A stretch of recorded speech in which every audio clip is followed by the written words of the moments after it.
Ay, thank you, Kuya Lance. Thank you po. Ayan. So, ayan. Kinuha ko po sa Google. Ang ibig sabihin, ano ba yung witness? So, sabi po dito, a person who sees an event happening, especially a crime or accident. So, sa Tagalog, ang ibig sabihin po ng witness ay saksi. Tama po? So, yung saksi is, siya po ang nakakita ng isang pangyayari, isang insidente. Whether it's road rage, yung mga ganyan, nakikita nyo naman sa mga TV, yung whatever incident. So, yung nakakita doon, ayun po ang tinatawag ng witness. Okay? Amen? All right. Sige po. Let me just pray for a while. Our Father in heaven, thank you, Lord. It's an honor to speak your word this afternoon. May override my preparation, Panginoon. With the presence of mind, Lord, of the Holy Spirit. Turuan niyo po ako, Panginoon, sa mga dapat kong sabihin at hindi dapat sabihin, Panginoon. May you feel your presence, speak to us, convict us, Lord. And we offer this time to you, Panginoon. We dedicate this time to you from beginning to end. In Jesus' name, Amen. Ayun. So, kung ang witness po ay nakakita sa mga pangyayari o incident, ano naman po ang ibig sabihin ng faithful witness? So tayo pong mananampalataya, may kapansanan ka man o wala, o ano man yung estado natin sa buhay, inaasahan po ng Diyos na magiging faithful witness po tayo. Para po maipakita natin sa buhay po natin ang katapatan ng Diyos at meron pong presensya ng Diyos sa buhay natin. Kasi po tayo po ay nagiging consistent and intentional to become a true believer. Totoo po talagang mananampalataya. Hindi po tayo passive. Hindi po tayo komportable lang na Kristiyano. There is a level of stage kapag kayo po ay pumasok sa relasyon sa ating Panginoong Isus. Parang nagbibilang ka po ng 100. Una, magbibilang ka po ng 1, 2, 3, and so on and so forth. So yun po ang inaasahan sa atin ng Diyos. Magbunga po tayo. Be fruitful. At kaya nga po pag-uusapan natin kung ano ba ang ibig sabihin ng faithful witness. Meron pong qualification ito. But before that, basahin po natin ang ating passage. Tatay Renante, pakibasa naman po.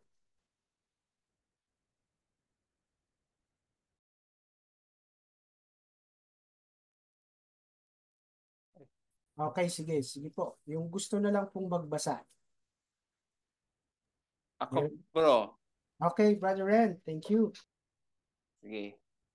Sa Gawa 24, talata 16 hanggang 14 at hanggang 25.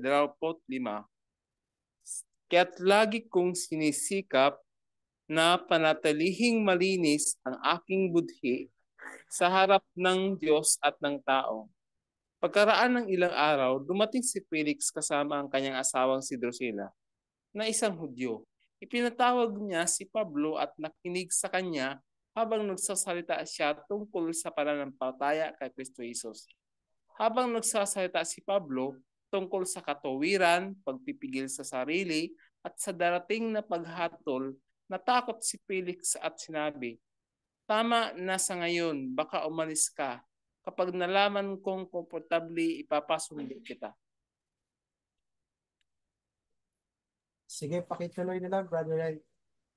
18, imulat mo ang kanilang mga mata. Ibabalik sila sa kaliwanagan mula sa kadiliman. Ililigtas sila sa kapangyarihan ni Satanas at ibabalik sa Diyos. At sa pamamagitan ng pananampalataya nila sa akin, sila'y patatawarin sa kanilang mga kasalanan at mabibigyan ng lugar kasama ng mga taong ginawang banal ng Diyos. Verse 19, dahil dito, Haring Agripa, hindi po ako sumuway sa pangitaing mula sa langit. Nangaral ako una sa Damasco, saka sa Jerusalem at sa buong lupain ng Judea, at gayon din sa mga hintil.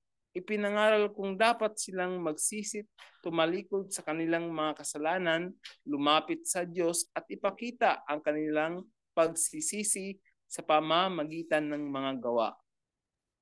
Ayun, praise God. Thank you, Brother Ren. So, that's the background of the passage. So, si Paul, dahil po na-convert na po si Paul, naging Kristiyano na si Paul. And the starting of his life, na-encounter niya ang Panginoong Hesus sa Damascus, sa mga nagbabasa po ng Bible. So, this is the first time that Paul na po ay mangangaral na. So, nangaral na po sila. At ang nangyari po, ginugbog po sila. At halos mapatay po sila.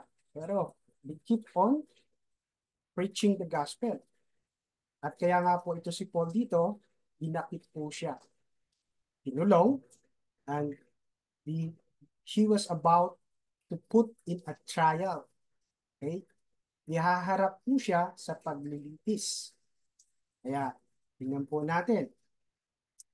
Kung meron man po, apart from Jesus Christ, na modelo po natin sa pagsunod sa Panginoon, pagsubmit sa Panginoon, at gawin ang kalooban ng Diyos, si Pablo po ito.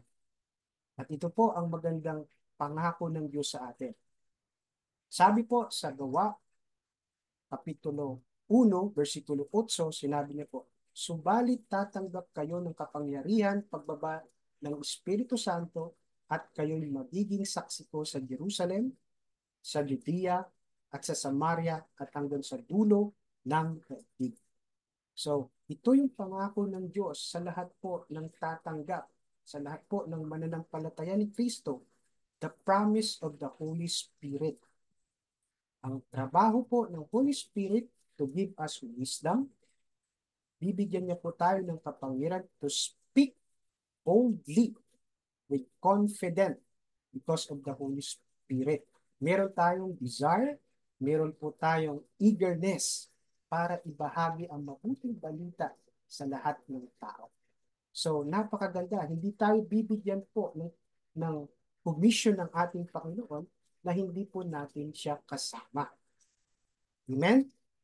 So, the three qualification, tatlong qualification na yan para maging faithful witness ng mga mananampalataya ng ating Panginoong Hesus. Tayo po yun, kayo po yun. So first is to be credible. Number 2 is courageous. And number 3 is Christ-centered. Si Kristo po ang sentro. Okay? Right. So isa-isayin po natin. Credible. So bakit credible? Kapag ang buhay po natin ay sumusunod sa kalooban ng Diyos, ginagawa natin ang kalooban ng Diyos, magiging credible po tayo. Katulad po ni Paul, ang sabi niya po, Ginoong Festus, Felix, magsiyasat po kayo. Wala po kami ginawang masama. Kami lang po ay nangaral. Kasi ang background po ng story, nangaral po si Pablo, kasama po si Silas, I think, ang kasama niya po, nangaral po sila sa mga sinagoga, as the verse saying, nangaral po sila. At dahil doon, nagulo po yung mga tao. Kasi po, ang akala po ng mga traditional Jew ay kinukontra nila ang turo na minana po nila. The law, the way they worship God. Kaya, gusto po nilang sirain si Pablo. Kaya po, binugbog nila at kinulong. At ngayon po, ito na po ang pagkakatao ni Pablo. So, ang pagiging credible, hindi naman ito ibig sabihin po na tayo ay perfecto. Tama po. Lahat po tayo may mga flaws, may mga differences, may mga bad attitude tayo. So, paano tayo maging credible? So, ibig sabihin po nun, hindi tayo perfecto. We don't have to be perfect. Ang perfection po natin dahil sa ginawa ng ating Panginoong Hesus. Yung ginawa niya po sa krus ng Kalbaryo is the perfection of all the believers, lahat po ng mananampalataya. So, what is our part? To be credible. As long po na honest kayo, as long po na ginagawa nyo lahat ng inyong makakaya to the best of your ability po to honor the Lord and to glorify Him, you might be credible. Credible po kayo. Ayan. Sinabi po ni Paul, that is the first defense ni Paul. Ito po siya una pong nag-defense sa kanyang sarili. Sinabi niya po dyan na wala po kayong makikita. Gobernador Felix, sige po, magsiyasat po kayo. Pumunta po ako sa Jerusalem, 14 years. After, sabi niya, 14 na araw. Karaan, pumunta po ako doon. Sige po, magsiyasat po kayo. Di ba po, let me just emphasize po. Sa mga korte, kapag ang isa pong witness, talaga pong titingnan, di ba po, ang credibility. Titingnan po kung ano yung klaseng tao to. Kasi po, pwedeng questionin ang mga testimonya, tama, ang mga salaysay na sinumpaan po ng isang witness. And to make it credible, isa po yung kanyang buhay. Ito po ang sinasabi dito ni Pablo. Sige po, Governor Felix, magsiyasat po kayo. Tingnan niyo po ang buhay ko. Tingnan niyo po ang ginawa ko. So there is a validation. Pero ang nangyayari po, di ba po, ang mga witness ngayon nababayaran, natatakot, nababaliktad po. Ang testimonya ng isang witness kapag hindi po siya credible. Nako-question po yun. So, bakit po credible dapat ang buhay natin? Kasi po along the way, yun po sa bahay natin, sa pamilya natin, Christian ka ba? May magtatanong sa atin gano'n. Sasabihan tayo, pa-Bible ka, pa-pray ka pa. Mga ganun tayo. Christian ka ba? Yan. At along the way, meron din po tayong may encounter. Ang pananampalataya natin sa pang-matcha-challenge, we will question. So kapag hindi po credible ang buhay ninyo, paano niyo po didepensahan ang mabuting balita? The first defense to be credible is your life testimony. Kung paano ka po binago ng Diyos. Hindi po nila kayang pasinungalingan. Hindi po nila kayang questioning. Because the works of God really happen to your life. Ang sinabi po dito sa 1 Peter chapter 3, 15-16, sabi po dito ni Peter, igalang ninyo si Kristo mula sa inyong mga puso bilang Panginoon. Lagi kayong maging handang sumagot sa sino mang humihingi ng paliwanag tungkol sa pag-asang nasa inyo. Ngunit gawin ninyo ito ng mahinahon at may paggalang. Panatilihin ninyong malinis ang inyong budhi upang mapahiya ang mga nananait at tumahamak sa inyong magandang pag-uugali bilang mga lingkod ni Kristo. So, tanong po sa atin again, credible ba yung buhay natin? Kasi pag hindi po credible ang buhay natin, wala pong saysay, walang lakas, at higit sa lahat po, wala pong impact ang ating pananampalataya. The testimony, wala po pag hindi credible. Okay, pumupunta ka sa church, okay, labas ka sa church, and then ginagawa mo pa rin yung mga ginagawa mo before. So how is your life credible? But of course, wag naman tayo, nagsisimba ako. Umaatid ako ng PWD Defense. Hindi naman ganun. Sinabi po, our conscience must be clear and speak the truth in love. May kasama po palagi pag-ibig ang pagiging credible natin. Hindi po natin pinagmamalaki na Christian na ako. Sumasama ako sa ganito. Di-discipleship tayo. Hindi po gano'n. Our life is be full of love as we define the credibility in our life. Nawa po ng Diyos sa buhay natin. Remember po, pag hindi po credible, wala pong impact yung gospel, mabuting balita. And number 2 is to be courageous. To become a faithful witness, dapat po, we must be courageous. Bakit? Pero kapag ang buhay po natin ay credible na, okay? Honest tayo, we're doing our best to honor the Lord and to glorify His name, meron na po tayong courage. So again, this courage ay hindi po ito yung yabang. Yung courage po na to ay puno po ng pagpapakumbaba. Look at Paul. Look at Paul. Dahil po sa courage niya. Okay, pwede po bang basahin natin yung verse? Brother Ren, pwede mong basahin, Sige Brother po, Ren? Brother Mark. Number 2, courageous. Sa Acts, Kabanata 24, talata 24 hanggang 25. Makaraan ng ilang araw, dumating si Felix, kasama ang asawa niyang si Drusilla na isang Hudyo. Ipinatawag niya si Pablo at pinakinggan ang sinasabi nito tungkol sa pananalig kay Kristo Jesus. Ngunit nang magpatuloy si Pablo ng pagsasalita tungkol sa pagiging matuwid, pagpipigil sa sarili at sa darating na paghuhukom, natakot si Felix, kaya't sinabi niya, makakaalis ka na, ipapatawag kitang muli kapag may panahon na ako. Ayan, thank you, Brother Ren. So, nasaan dyan yung courage? Nasaan yung courage? Remember, si Felix po isang gobernador. He was the governor at the time. At di ba po, sa experience natin, kapag mataas po na tao yung kausap natin, ah parang ba natatakot po tayo? Tama po, natatakot tayo, discourage tayo. Paano ko sishare ng gospel yan? How can I share the gospel? Mas may pinag-aralan pa to. Mayaman to. Makikinig kaya sa akin ito? Tama. Sino ganun may ganun na experience po? Educated yung tao, baka engineer po siya, or even the position in the government. Ha? Siguro po, karamihan sa atin, madi-discourage na tayo. But Paul was determined. He is courageous. Why?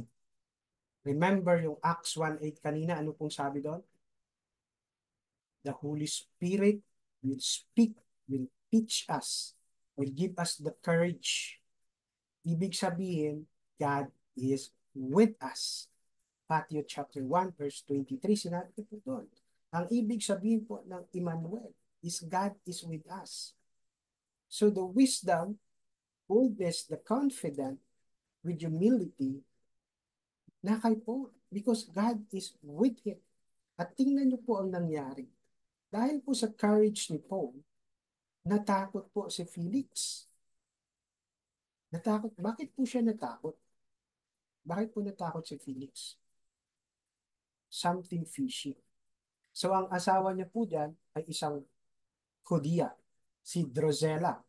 Okay, titingnan po natin yan. Mamaya. So, okay, this is the challenges. Kapag nag-share po tayo ng gospel, we're sharing yung mabuting balita, huwag tayong mag-expect po na maniniwala kaagad sila. Yes po, meron sigurong mga instances that the Holy Spirit will convict them. Kakausapin po sila ng banal na espiritu. God will touch their heart and instantly, okay, I receive Jesus Christ as my Lord and Savior. But most of the time, madalas po, parang wala lang po yung tao na binahaginan mo ng mabuting balita. Wala pong impact. But don't be discouraged. Huwag po kayong mawalan po ng pag-asa. As long as you are doing your part, okay, that's the most important. Okay, balik na po tayo. So, yung gospel po, marami po kasi sa atin, kaya po tinatanggap ang mabuting balita ay gusto po nating pumunta sa langit. Sino po dito gusto pumunta sa langit? Sige po, paki-amen naman. Sino po yung gustong pumunta sa langit? Ay, wala na akong kausap. Amen. All right. So, the power of the gospel, hindi lang po para pumunta sa langit, magkaroon po tayo ng kaligtasan, magkaroon po tayo ng buhay na walang hanggan. Hindi lang po ganun. The moment po na tinanggap natin ang Panginoong Hesus as Savior, ano po ang conviction? We must repent. Malalaman mo po kung gaano ka po kamakasalanan. That's why it says here that you must turn away from your sins 180 degrees. Sabi nila, acknowledging that He is now your Lord. Marami po kasi tatanggap sa Panginoong Jesus. Nakakalimutan. Nagkakaroon po ng amnesia. Okay? Na Panginoon siya. He is our master. At ang ibig sabihin po noon, yung master, susundin. We are alipin, slave. We are His follower. The most best term. We are His follower. So sinusunod po natin kung ano po sabihin ng master. And we know that Jesus is the light. Wala pong darkness. Ano pong ibig sabihin no? Wala pong kasalanan. He's blameless. Kaya makukundik po ang tao. Kaya si Felix po natakot. Bakit po siya natakot? Okay. Natakot po si Felix because he is in the situation of immorality.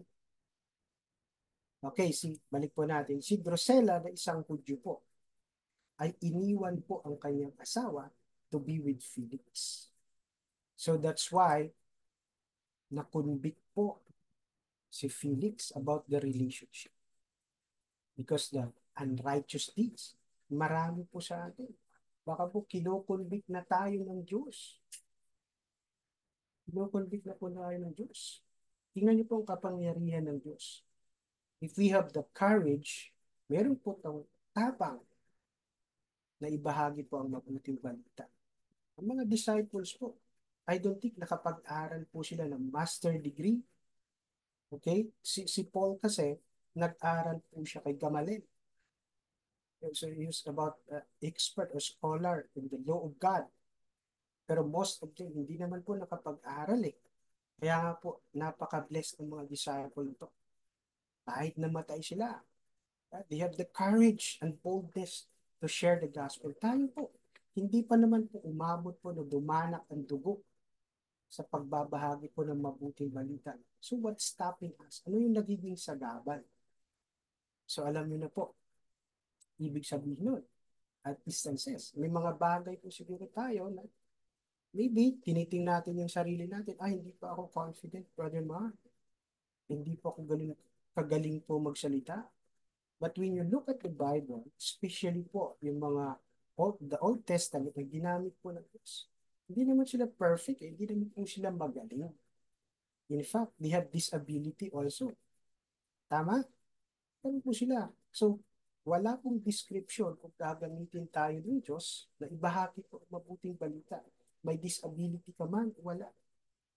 As long as you have the mindset and you have the heart, yun po ang mahalaga. Alam mo po, meron pong isa akong napanood po na video clips about sharing the gospel. Isang verse lang. And then, he was a Grab driver. Grab driver po siya. And then, lahat po ng pasahero niya, lahat po, ang sinishare na po na gospel is John 3:16. At nag-uumpisa po, okay, mayroon siyang rapport. Kilala niyo po ba si Jesus? Yan yung introduction niya. Kilala niyo po ba si Jesus? And some of the passengers sabi, hindi, but most of the time, oo, kilala daw nila. And to cut the story short po, tumatanggap po yung mga nagiging pasahero niya. See, wala pong master degree yun. Hindi po nag-aaral sa theology. Isang verse lang po yung kanyang share. Nandun yung puso, nandun yung courage, nandun talaga yung boldness, nandun talaga sa isip niya, sa puso niya, na ibahagi yung mabuting balita. That's why Mami Flo, in-emphasize niya po kanina. 4 years in the making po ang PWT. But what level na po tayo sa pagiging faithful witness natin? And sinabi po sa Ephesians chapter 4 verse 15, sabi niya po dito, sige, sino po yung gustong magbasa? Brother Crum, pwede mo bang basahin, Brother Crum? Crum Pinggol? Yes, bro. Ephesians 4, 15. Sa halip sa pamamagitan ng pagsasalita ng katotohanan, sa diwa ng pag-ibig, tayo'y dapat maging lubos na katulad ni Kristo na siyang ulo nating lahat. Praise God. Thank you, bro. So, ayun, back again. We must speak the truth in love. That's why sa ating pong fellowship, meron po tayong pattern na sinusundan. Yung pray, meron kayong mga prospect po na people, pray for them. Okay? And then later on, care, kumustahin niyo po sila. Maari ba kita ipag-pray, brother, sister? Kumusta ka na po? Magkaroon po kayo ng timetable, smart goals. Okay? But again, babalik po tayo. Pagsasalita ng katotohanan sa diwa po ng pag-ibig. Kasi nga po, hindi po dogmatic ang pag-share ng gospel. It is about humility and the love. Kasi lumalabas po sa aura natin kung puno-puno po tayo ng pag-ibig. That's why Paul is credible. He had the courage to become a faithful witness. Hindi po tinignan na, gobernador to, presidente to, vice president yung kaharap po. The question is his heart, yung puso niya talaga to share the gospel. And guess what? The power of the Holy Spirit empowered him. At most importantly, kapag nag-share po tayo ng gospel, is trust God kung ano man ang magiging resulta. Tumanggap man po siya o hindi, it's okay. Move on. It's okay. Ang dami pong tao, may kapansanan o wala, kailangan po nila si Jesus. Move on. Okay? Sa sunod po na prospect, sa sunod po ng mga tao, sa abot po ng ating influensya, circle, yun po ang pinapaabot sa atin ng Diyos. Tama po? That's why we need to speak the truth in love in sharing the gospel. Hindi siya courage na tapang, na mayabang. Hindi po ganun. It's full of humility and love always. You trust the result as you have the courage to share the gospel. Okay?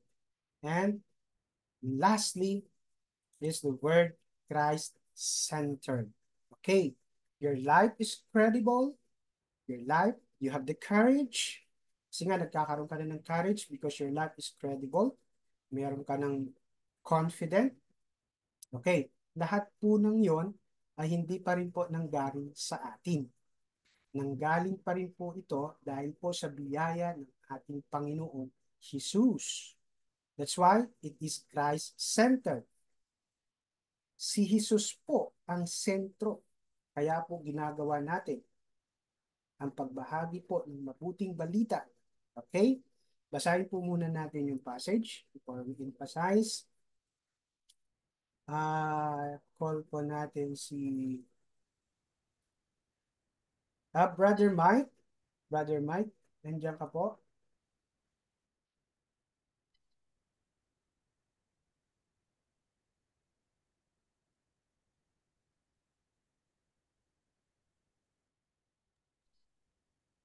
Okay, sige po. Sino na lang yung gusto magbasa?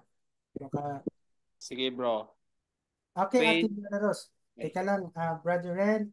Excuse lang po. Sige po, Ate Mary Rose. Okay po. Okay po, Christ-centered. Sumagot si Pablo, naririto ako sa harap ng hukuman ng emperador. Dito ako dapat litisin.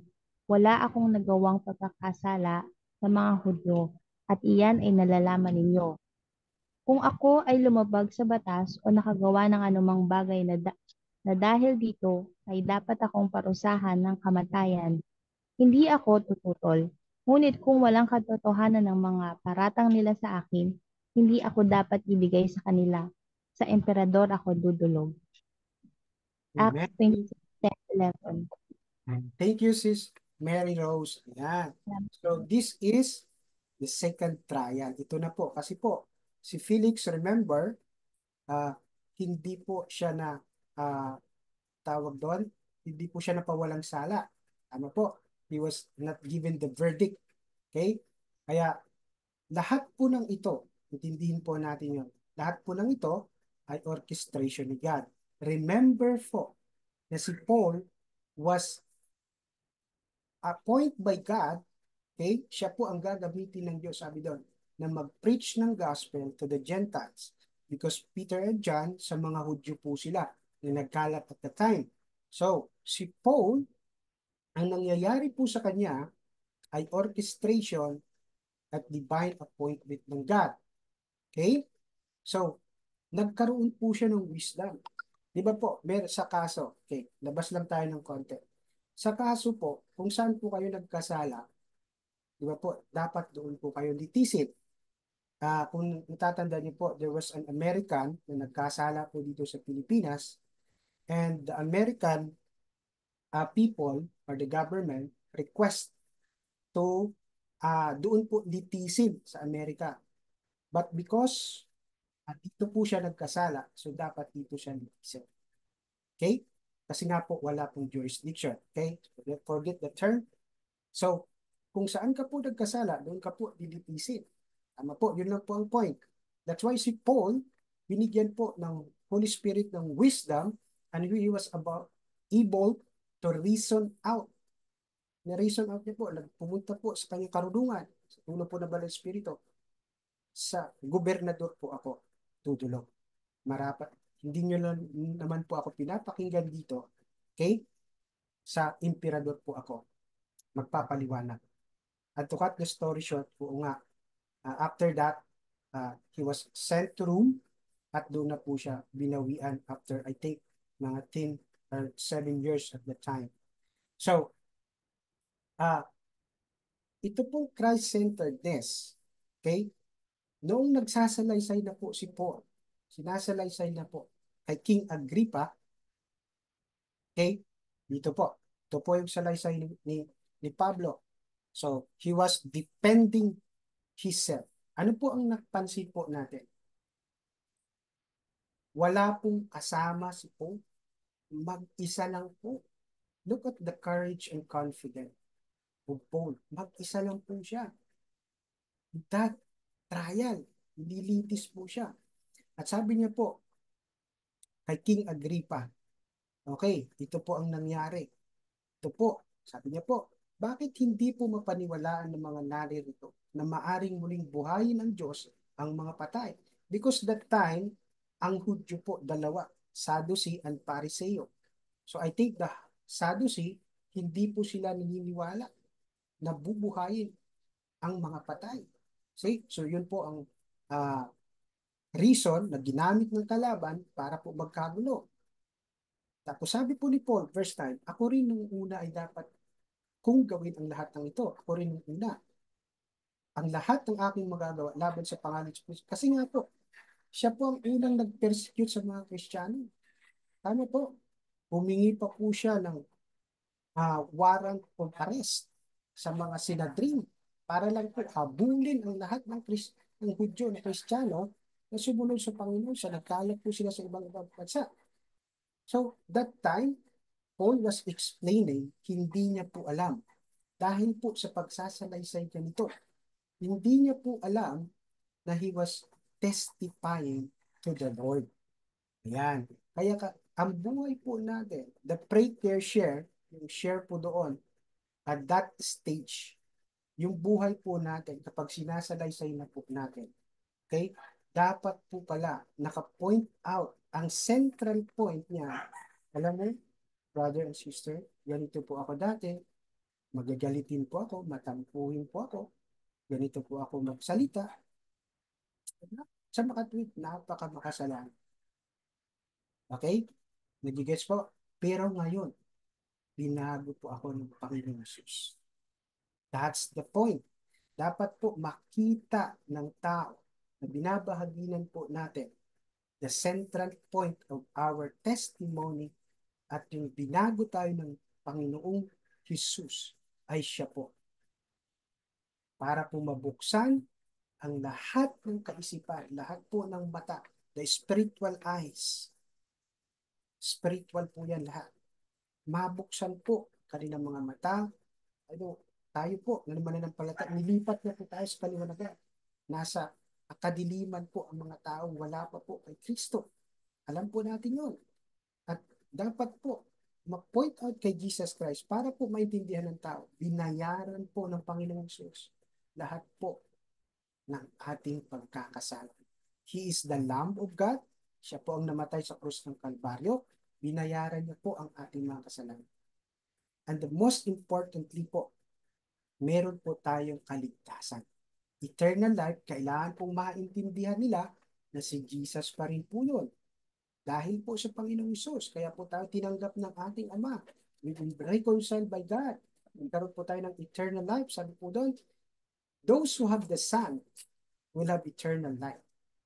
Sabi po ng Panginoong Isus, I am the life and the resurrection. So, napo-point out lahat sa Panginoong Isus dahil po sa finished work of Jesus. And then, ito po ang nangyari. When Paul was pointing out his testimony, sinasabi niya na po kung anong ginawa ng Panginoong Isus sa buhay niya. Look at King Agrippa. Ano pong sinabi niya ni King Agrippa? Okay, ako na lang po ang magbabasa. Sinabi po ni King Agrippa, katulad lang po ng sinabi po ni Felix. Sabi niya po, sa palagay mo ba'y mahihikayat po ako maging Kristiyano sa loob ng maikling panahon? Sino po yung ganon? I think marami pong ganitong naranasan. Sino po yung sinisira niyo po ng gospel tapos sasabihin, gusto mo lang ako umanib po sa inyo. Gusto mo lang, Brother Mark, ma-convert ako. Sino po yung may ganon? Pwede niyo bang i-share? Kahit isa lang? Sino po may ganon na experience? Wala? Sige, Brother Cram. Okay. Thank you, bro. Ako, pagka, ayan, alam din ni Miss LJ na every morning, pag nagbabasa ako ng verse sa Bible, dahil nga, di ba, nakaugalian ko na yan, sinasabi ko na rin sa'yo, di ba, bro, Mark? Doon sa GC natin, kung ano yung sineshare ko rin sa lahat ng mga nasa GC. There comes a time na ginagawa nilang katatawanan, kino-question nila ako, na sinasabi nila, nag-share ka ng ganyan, pero yung ano mo, sarili mo, hindi mo nakikita. Bakit ka nandito? Parang mali yata yung platform na inanuhan mo. Binabahaginan mo yan. Hindi ba dapat binabahagi mo yan sa mga kapwa mo mananampalataya?